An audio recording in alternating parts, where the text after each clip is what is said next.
Timeline, 5000 ans d'histoire, Richard Fremder. Entre les deux extrêmes, vous avez les Britanniques et les Français qui gardent une bonne distance avec les habitants de leurs zones respectives, s'interdisant les uns de fraterniser avec eux, sans pour autant les terroriser. Les Français, qui sont considérés comme des vainqueurs un peu de second rang, assez peu légitimes à occuper le territoire, sont moins appréciés globalement. C'est vrai que la France et l'Allemagne, on a toujours eu des rapports un peu curieux. Il faut dire que la France tente depuis 1945 aussi d'obstruer la reconstruction de l'Allemagne en tant que nation unifiée. Et effectivement, au cours de la conférence de Potsdam, où d'ailleurs les Français ne sont pas conviés quand même, il ne faut pas oublier, les Alliés mettent en place un conseil de contrôle interallié chargé de gérer l'évolution du territoire allemand dans son ensemble. Sauf que pour les Français, cette mesure, c'est plutôt une mauvaise nouvelle. La France souhaite au contraire fragmenter l'Allemagne pour que les Alliés contrôlent sa réédification. Et qu'ils la contrôlent individuellement, dans leur zone, si vous voulez, respective. Et donc la France commence par s'opposer au Conseil de contrôle interallié, ce qui ralentit l'établissement d'administration centrale sur le territoire pendant quelques années quand même. D'où l'image, vous voyez, qu'on peut avoir. La bonne nouvelle, c'est que les 4 vainqueurs partagent tout de même une conception commune, celle de la dénazification. Le symbole le plus fort de cette entente se déroule de novembre 1945 à septembre 1946. Vous vous doutez de ce que c'est, je parle bien sûr du procès de Nuremberg.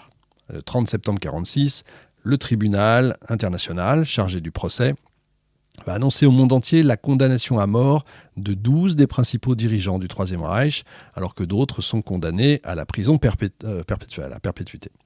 Si les idéaux des Alliés divergent, c'est vrai sur certains points, sur ce point-là, en tout cas, il n'y a pas de divergence. C'est la première fois de l'histoire qu'est convoqué un tribunal comme ça et qu'on punit pour crimes contre l'humanité. D'ailleurs, on en fera un document très important, le document de Nuremberg, le pacte de Nuremberg. Mais en vérité, les Alliés ne sont pas aussi unis qu'ils en ont l'air. Si on met de côté les quelques dirigeants nazis du procès de Nuremberg, l'épuration des partisans du Troisième Reich va suivre un processus très différent selon les zones d'occupation. J'aurai l'occasion d'y revenir dans une autre émission. Du côté occidental, les Américains, par exemple, vont mener une politique très sévère, alors je vais mettre des guillemets sur sévère, suivie par les Anglais en deuxième lieu et par les Français qui sont extrêmement laxistes, ça ne vous étonnera pas. En zone américaine, des tribunaux d'épuration allemands sont mis en place par le gouvernement, chargeant ainsi les juges allemands eux-mêmes, ceux qui sont évidemment les plus blancs, si je puis dire, lavés de tout soupçon, de la lourde tâche de sanctionner leurs propres compatriotes accusés d'avoir adhéré au Parti national-socialiste. Et c'est pourtant rien comparé à la politique de dénazification qui a été mise en place du côté soviétique. Il faut comprendre que sur le territoire de l'URSS, le processus est double. Derrière un discours officiel prônant l'épuration des anciens nazis, Staline va chercher en fait à implanter en Allemagne un gouvernement communiste. Et tout commence par cette disposition simple. La dénazification est confiée au premier vice-président de chaque Länder. Rien de suspect jusque-là, vous allez me dire, sauf que de manière bien arrangeante, ce poste est systématiquement occupé par un adhérent du KPD, le Parti communiste allemand. À partir de là, débute un long et fastidieux travail de recensement visant à identifier tous les anciens membres du NSDAP encore présents sur le territoire. Et puis dans un souci de hiérarchisation des peines, les dossiers sont examinés au cas par cas par les membres d'une commission de dénazification. En tout, tenez-vous bien, 850 000 anciens membres de la NSDAP sont recensés, dont des juges, des professeurs, etc. Sur l'ensemble du territoire, 80% des juges doivent abandonner leur poste, tandis que 20 000 enseignants sont licenciés, c'est-à-dire la moitié d'entre eux. Évidemment, leur départ crée un vide qu'il faut donc combler. Des policiers, des juges et des procureurs populaires bien moins qualifiés que leurs prédécesseurs remplacent donc les démissionnaires. L'éducation de la population, elle, est confiée à de jeunes professeurs, choisis non pas pour la qualité de leur formation, bien sûr, vous l'imaginez, qui est assez rudimentaire d'ailleurs, mais plutôt en fonction de leur dévouement à la politique du KPD. Une manière très pratique de mener une propagande communiste subtile, plus ou moins subtile en tout cas, à travers le territoire. Sauf qu'il reste un problème. Si le remplacement des anciens partisans nazis permet aux soviétiques de placer leurs pions, si je puis dire, à des niveaux stratégiques de la société, il a aussi pour conséquence de raréfier les spécialistes. Et c'est un problème qui intervient d'ailleurs de la même manière dans les zones occidentales. Forcément. C'est la situation. Je prends un exemple. Vous savez que comparaison n'est pas raison, mais je prends un exemple avec. On reproche très souvent au général de Gaulle d'avoir conservé Maurice Papon. Et le général de Gaulle avait répondu oui, mais si je vire en gros tous les spécialistes, qu'est-ce qui va me rester ? Et c'est l'effondrement total du pays. Donc il fallait aussi être pragmatique. Voilà, je ferme la parenthèse. La situation peut pas rester telle qu'elle est. Les partis politiques se plaignent avec beaucoup de bruit. La SMAD, c'est-à-dire l'administration militaire soviétique d'Allemagne, est obligée de revoir ses objectifs à la baisse.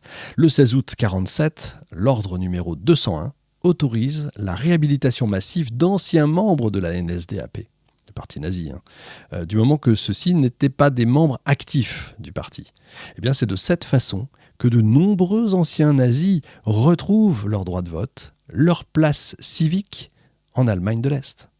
Et pour autant, ce changement de cap ne freine pas les ambitions des communistes. Si les anciens partisans nazis se voient réintégrés à la société, il suffit simplement au KPD d'obtenir leur faveur pour conserver son influence. Surtout que le Parti communiste a déjà réussi à s'unir au Parti socialiste pour former le SED, le Parti socialiste unifié. En gros, vous avez compris, c'est du donnant-donnant. Pour les anciens partisans du national-socialisme, ce revirement de situation est une véritable aubaine. Imaginez quand même, c'est les paradoxes de l'histoire. Voilà que le gouvernement soviétique leur offre sur un plateau d'argent l'opportunité de prouver leur innocence. Il leur suffit donc tout simplement d'affirmer vouloir participer à la construction d'une Allemagne nouvelle en rejoignant le Parti socialiste et le tour est joué. Leur passé est miraculeusement pardonné, voire même oublié. Et le SED devient dès lors connu sous le nom d'Amis des petits nazis. Bref, c'est sous le couvert d'une dénazification que le gouvernement soviétique parvient alors à transformer l'ensemble du système pour procéder à une socialisation communiste de l'Allemagne de l'Est. La dénazification, loin d'être restée, la priorité du gouvernement, est finalement devenue un outil de soviétisation du territoire. Vous vous en doutez, c'est à partir de ce moment-là que les dissensions entre l'Est et l'Ouest commencent réellement à s'intensifier. Déjà, le 21 avril 1946, vous avez une brèche qui se forme entre les zones occidentales et la zone soviétique au moment de la fameuse fusion du KPD et du SPD en un seul parti unifié. À l'époque, vous avez des rumeurs qui couraient quant au caractère forcé de cette fusion. Moscou aurait, paraît-il, quelque peu imposé la manœuvre et ça plaît pas du tout aux Occidentaux, on peut le comprendre. Je lève le doute tout de suite, les rumeurs avaient évidemment un fond de vérité. Ce 21 avril 1946, c'est la première étape menant à la création de deux États allemands aux idéologies politiques non seulement distinctes, mais surtout rivales. En juin 1946, Churchill profite même de son voyage à Fulton aux États-Unis pour confirmer les suspicions du monde entier. Deux Allemagnes sont réellement en train de se créer. Plus que ça, le monde est en train de se diviser désormais en deux blocs, séparés par une formule qui va devenir célèbre, séparés par un rideau de fer. Un mois plus tard, les États-Unis proposent aux 4 zones d'occupation de se réunir sous un plan économique commun pour faciliter enfin la reconstruction de l'Allemagne. Sans grande surprise, l'Union soviétique refuse, la France aussi d'ailleurs, tiens. Le Royaume-Uni par contre accepte la proposition. En décembre 1946, les occupants anglophones réunissent ainsi les deux territoires pour former la bizone, au sein de laquelle les Anglais et les Américains se soumettent à la même politique économique. Rassurez-vous, les Français vont finir par rejoindre l'Alliance occidentale en 1948 et la bizone va donc devenir la trizone. Ce qui est important de comprendre ici, c'est que malgré quelques petits désaccords passagers entre les 3 occupants occidentaux, la véritable rupture entre l'Est et l'Ouest de l'Allemagne se fait à ce moment-là. Que ce soit au niveau politique, économique, social ou culturel, les Soviétiques et les Occidentaux n'ont maintenant plus aucun atome crochu.